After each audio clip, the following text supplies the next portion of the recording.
Pues muchas gracias por la presentación y muchas gracias por la invitación a participar en esta jornada. Agradecer a la Fundación Nacional de Esclerodermia la invitación. Para mí es un placer poder estar compartiendo este rato con todos ustedes. Em, Según las indicaciones, ¿no? Em, a mí me toca hablar de una de las complicaciones de la esclerodermia, que es la enfermedad pulmonar intersticial. Em, hablar un poco de los avances, ¿no? En el diagnóstico y el tratamiento de esta complicación. Y es un reto que me gusta porque es una de las enfermedades a las que más dedico mi tiempo en la clínica, ¿no? A las que también en nuestro centro hemos dedicado más esfuerzo a la esclerosis sistémica. Entonces, para mí pues siempre es interesante y estimulante, ¿no? Poder revisar esta enfermedad y cómo la afrontamos. Entonces, esto ya sé que lo conocen ustedes mejor que yo, ¿no? Pero simplemente para aclararnos para aclarar conceptos, ¿no? Para las siguientes diapositivas. Hablamos de esclerodermia, a veces utilizamos más el término de esclerosis sistémica, pero lo importante es que es una enfermedad autoinmunitaria sistémica y eso quiere decir que puede afectar a cualquier órgano, y uno de los órganos que más se afecta es el pulmón. Sabemos que una de las cuestiones, el daño principal de la esclerodermia es a nivel microvascular, pero a nivel pulmonar, que también hay daño microvascular, hay que recordar que también esa afectación puede derivar en dos problemas, en un daño inflamatorio y sobre todo en un daño fibrosante, fibrótico, que esto es el que realmente más nos preocupa porque es de las complicaciones pulmonares el que más nos cuesta tratar. O nos costaba. Siempre hemos tenido más remedios y más opciones para tratar la inflamación, incluso para tratar el daño microvascular, pero menos para el daño fibrótico. Y esa ha sido nuestra gran preocupación durante muchos años, ¿no? Cómo frenar eso que ocurría en el pulmón. Al final, cuando hablamos de daño fibrótico, hablamos de cicatrices, de pulmones que pierden su capacidad para incorporar oxígeno, para sacar dióxido de carbono y que afectan a nuestro día a día, ¿no? A nuestra capacidad funcional. Recordar también, porque a veces es difícil de distinguir, ¿no? Y sabéis también que en muchas de estas enfermedades, en muchos de los pacientes, perdón, estas dos complicaciones se pueden juntar, que cuando hablamos de compromiso pulmonar de la enfermedad, hablamos de dos grandes complicaciones, las vasculares, ¿no? La hipertensión, actividad pulmonar, y las fibróticas, que como pone aquí suelen tener un origen inflamatorio, y que es lo que nosotros le damos el nombre técnico de enfermedad pulmonar intersticial. A veces la acompañamos de difusa, que en términos generales nos referimos como fibrosis pulmonar, pero esta es más una consecuencia de la fibrosis que no tiene por qué pasar en todos los pacientes. Con lo cual, digamos que a nivel nuestro técnico, estas enfermedades utilizamos este término de enfermedad pulmonar intersticial. Estas son las dos grandes complicaciones. Y son importantes porque esta es una gráfica que nos enseña las causas, que lo habéis visto muchas veces, ¿no? Las causas por las que fallecen lamentablemente los pacientes que tienen esta enfermedad, y conforme se han ido controlando otras complicaciones extrapulmonares, ¿no? Como la complicación renal, las crisis renales, y estos pacientes han ido viviendo más, han aparecido complicaciones pulmonares que hoy en día son las que mayor impacto tienen en el pronóstico, tanto la hipertensión pulmonar como la enfermedad intersticial pulmonar. Son las dos complicaciones con mayor impacto en el pronóstico y por eso dedicamos tantos esfuerzos y tanto tiempo. Como digo en esta charla, vamos a hablar básicamente de la enfermedad pulmonar intersticial, que es muy prevalente, ocurre en la gran mayoría de pacientes que tienen esclerosis sistémica. Y como mencionaba en mi diapositiva previa, es la principal causa de mortalidad.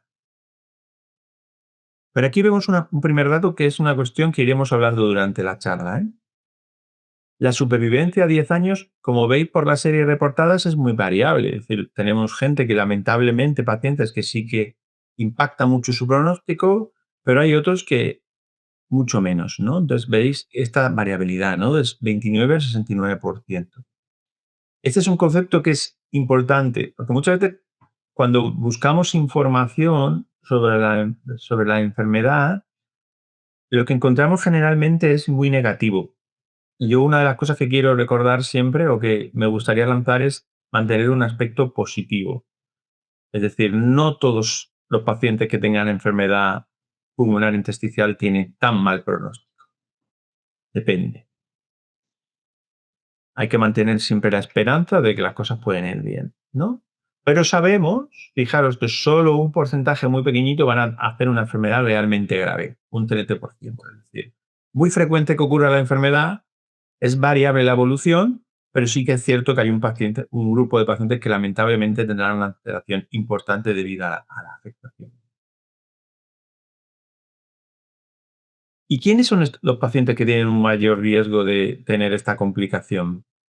Pues realmente todos los pacientes con esclerodermia, con esclerosis sistémica, sabemos que pueden desarrollar enfermedad intersticial.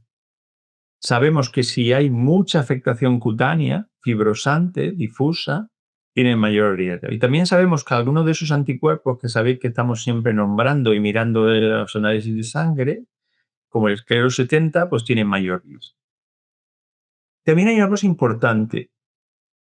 Al contrario que la hipertensión pulmonar, que con el tiempo tiene riesgo de aparecer, la enfermedad intersticial suele aparecer en los primeros años tras el diagnóstico. Esto no quiere decir que no pueda aparecer más tarde, pero es una complicación que digamos que es temprana. Y esto es importante porque también es una manera de que sabemos que al principio debemos que controlar bien estos pacientes para saber que no aparezca esta complicación, ¿de acuerdo? Al principio tenemos que ser más exhaustivos en el seguimiento pulmonar.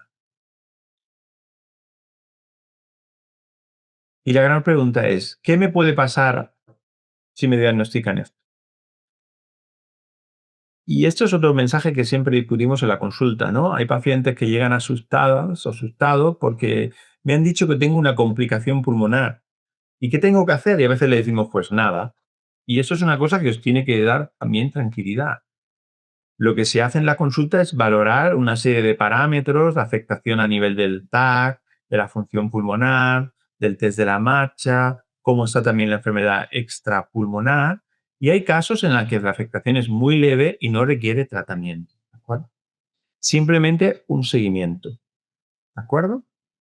Sí que es verdad que hay un porcentaje de pacientes que van a progresar y como mencionaba previamente, esto puede inflamar y progresivamente cicatrizar, fibrosar el tejido pulmonar, dificultando la oxigenación, ¿no? Y a la falta de aire. Pero insisto en una cosa, vuelvo a insistir en una cosa muy importante, que ya sé que esto crea cierta angustia y cierta incerteza. Hay diferentes velocidades de progresión, diferentes grados de progresión, ¿de acuerdo? Y eso lo vemos conforme vamos repitiendo las pruebas. Por eso insistimos tanto en repetir las pruebas de capacidad respiratoria regularmente. Porque al final esta es la mejor manera de controlar cómo evoluciona la enfermedad. ¿De acuerdo?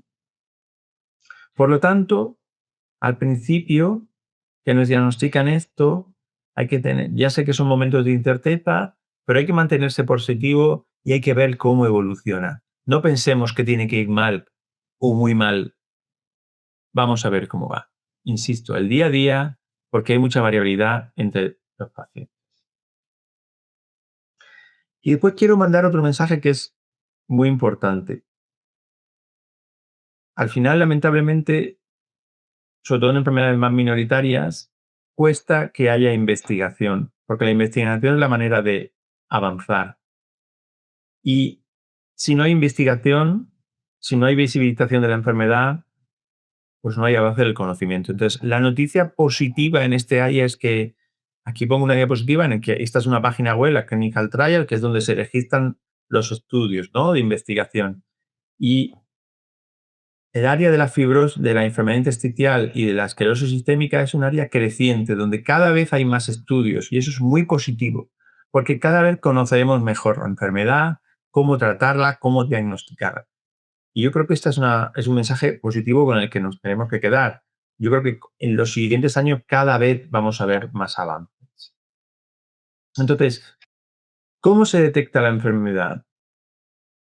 La prueba que siempre ha sido y sigue siendo, digamos, la prueba de referencia es el TAC de alta resolución. Vuestro reumatólogo, cuando diagnostique, os pedirá un TAC. Cuando tenga la sospecha de que puede haber una afectación pulmonar, pedirá un TAC. Y el TAC es muy importante porque nos enseña diferentes afectaciones que tienen mejor y peor pronóstico, diferente tratamiento, diferente evolución. Entonces, la herramienta fundamental es el TAC. Pero el TAC es una herramienta que a veces no es flexible en todos los sitios, que depende del sistema de salud puede ser más cara, que puede irradiar, y entonces estamos buscando alternativas. Y aquí hay una alternativa que está creciendo mucho interés y que también puede ser que veáis que vuestro médico o médica que os trate lo utiliza, que esto hace una ecografía pulmonar. Hay cada vez más evidencia de que hacer una ecografía junto con la clínica, junto con con la prueba de función pulmonar, nos puede ayudar a detectar cambios iniciales que después probablemente habrá que hacer un TAC para acabar de ver el patrón y confirmarlo.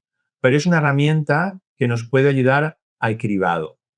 Entonces, no es, puede ser, y es infrecuente, que a vosotros en vuestra clínica los reumatólogos os hagan o soliciten una ecografía para, como seguimiento para la detección de la enfermedad pulmonar. También se están estudiando biomarcadores, es decir, ellos cuando piden un análisis de sangre pueden hacer un marcador para detectar la enfermedad. Hay varios marcadores que son interesantes, pero es verdad que todavía las guías clínicas no recomiendan un marcador porque no es exactamente accesible en todos los centros, en todos los sistemas sanitarios y porque algunos no son tan específicos. Con lo cual, los biomarcadores están en esa fase de desarrollo, pero aún no están implementados del todo. Y vamos a hablar de otra parte que es que la charla que es en avances en el tratamiento. Entonces, mensajes importantes. Cuando hablamos de tratamiento, que siempre nos centramos en los fármacos, parece que si no me dan fármacos no hacemos nada. Hay que recordar que no solo hay que pensar en los medicamentos. Cuando hablamos de tratar a un paciente y avances en el tratamiento, hay que recordar que hay cosas muy importantes. Por ejemplo, vacunarse es importante, porque evitar infecciones respiratorias en un paciente que tiene una afectación pulmonar es muy importante. Con lo cual, si os recomiendan vacunaros, por favor, escuchad el consejo. Evitar fumar y otros tóxicos inhalados pulmonares, ¿de acuerdo? Pero todo el tabaco. Si hay alguien que fuma, por favor, no fumar, porque si al final ponemos tratamientos pero seguimos fumando, tendremos otras complicaciones. Después es importante mantenerse activa, hacer ejercicio físico lo máximo, ¿no? Lo más regularmente posible. Y después, como mencionaba antes, no todos los pacientes requieren tratamiento. Esto lo evaluará el médico, ¿no? Los médicos, las médicas, en función de diferentes parámetros. Pero es verdad que no estrictamente todos tienen que tratarse desde el inicio. Y en ese sentido, podéis estar tranquilos, tranquilas, si al principio no hay un tratamiento. Y después no todos los vamos a tratar de la misma manera. Esto lo veremos ahora. Y después, dos cosas importantes. Hay dos tratamientos que utilizamos para tratar estas enfermedades. Estamos hablando de una enfermedad autoinmune, ¿verdad? Pues habrá dos tipos de fármacos que ahora veremos más adelante, profundizaremos en esto, que es fármacos para tratar la inflamación, inmunomoduladores y fármacos que van a las cicatrices antifibróticas. ¿De acuerdo? Y después recordaros que si progreso cada vez más, sobre todo si no hay una gran afectación extrapulmonar, podemos considerar en ciertos casos el trasplante pulmonar. Hace muchos años, un paciente con esclerodermia era rechazado para el trasplante pulmonar, pero hoy en día no es tan universal, se considera una contraindicación relativa y hay que evaluar cada caso.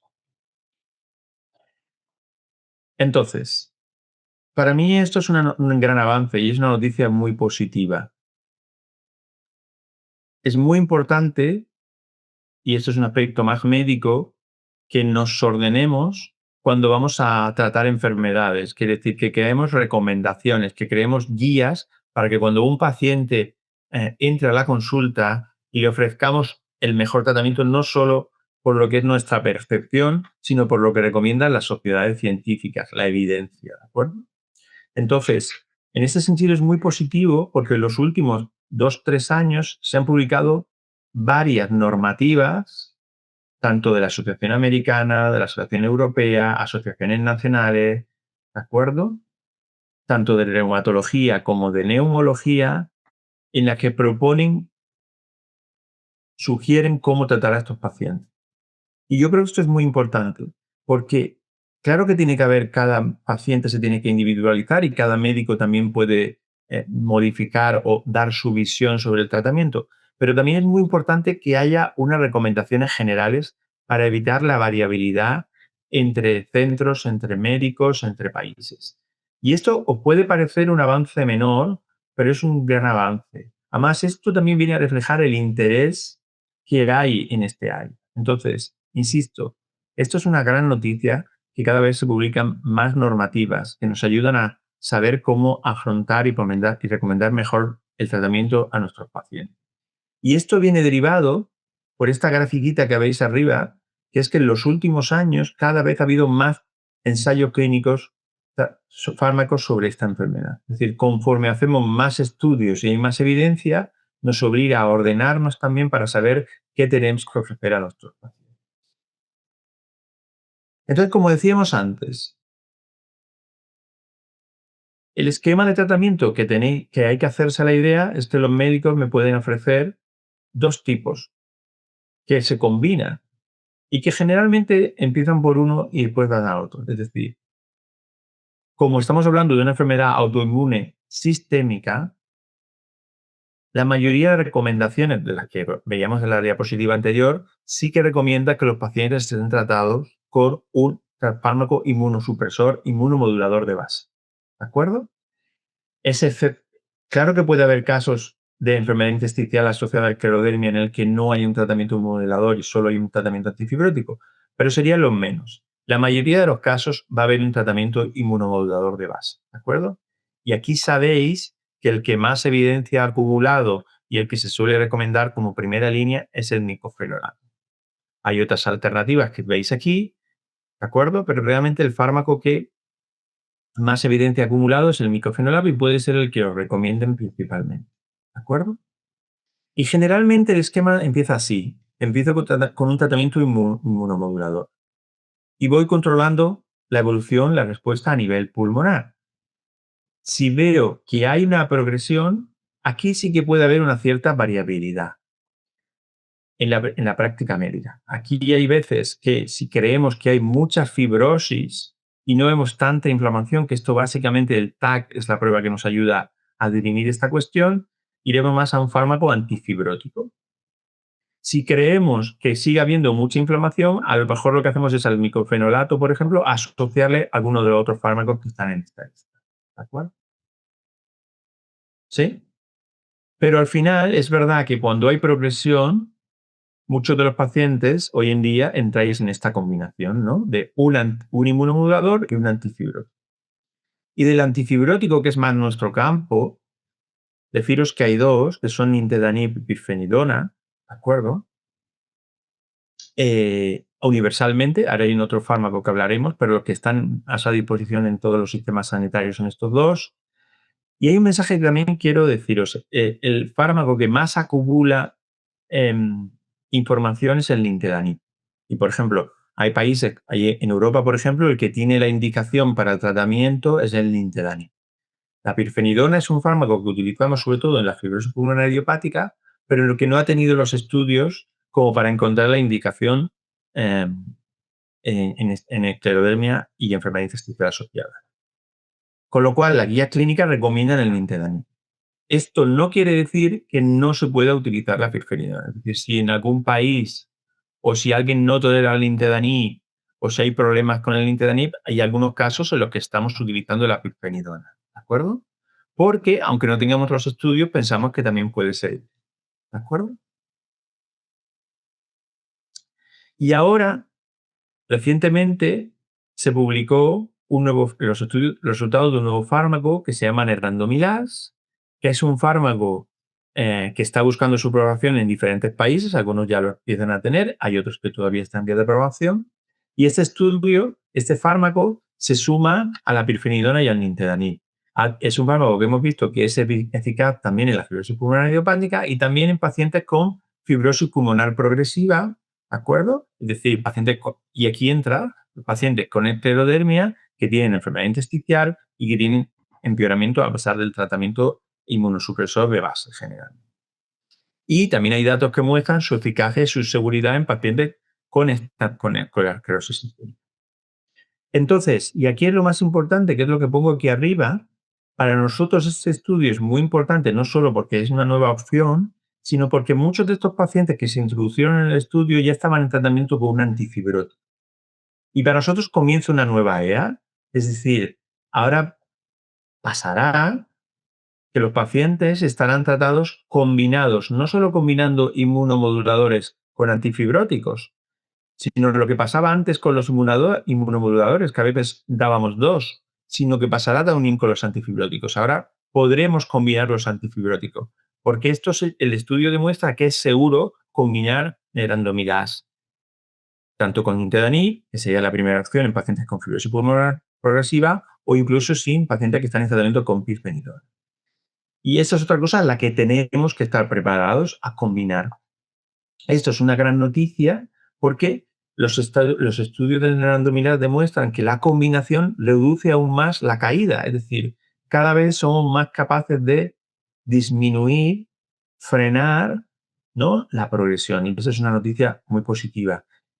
Y hay más estudios que llegarán y que también con el mismo perfil. Con lo cual, y voy concluyendo, no cabe duda, ¿no?, de que las complicaciones pulmonares ocupan un lugar importante dentro de la esclerodermia. Hablábamos de la hipertensión y esta charla la hemos centrado principalmente en la enfermedad pulmonar difusa. Es importante el diagnóstico precoz, ¿de acuerdo? Y por eso cuando me diagnostican, sabiendo además que es una complicación temprana, es importante al principio estar atento a que no aparezca esta complicación. Y además ahora tenemos herramientas menos invasivas y más accesibles, como puede ser una ecografía, si no tenemos acceso tan fácil a un TAC de tórax. Recordad cuando hablamos de tratamiento que no solo estamos hablando del tratamiento farmacológico, y recordar que hoy en día hemos aumentado nuestro conocimiento sobre el tratamiento, hay nuevas guías clínicas y entonces disponemos de tratamientos que van a ser combinados, tanto inmunosupresores, ¿de acuerdo?, sumando un antifibrótico. Y que cada vez en ambos cajones, ¿no?, en el inmunosupresor y el antifibrótico, cada vez tenemos más opciones, incluso de combinar. Con lo cual, vamos a intentar, hay más herramientas para frenar esa progresión. Y sobre todo, como he dicho durante varios momentos de la charla, este es un área de interés, con lo cual veréis que cada vez habrá más opciones y más tratamientos que ojalá cada vez consigan lo que buscamos, que es totalmente frenar la caída de la función pulmonar. Y con todo esto, de nuevo agradecer la invitación y vuestra participación y quedo atento a vuestras preguntas.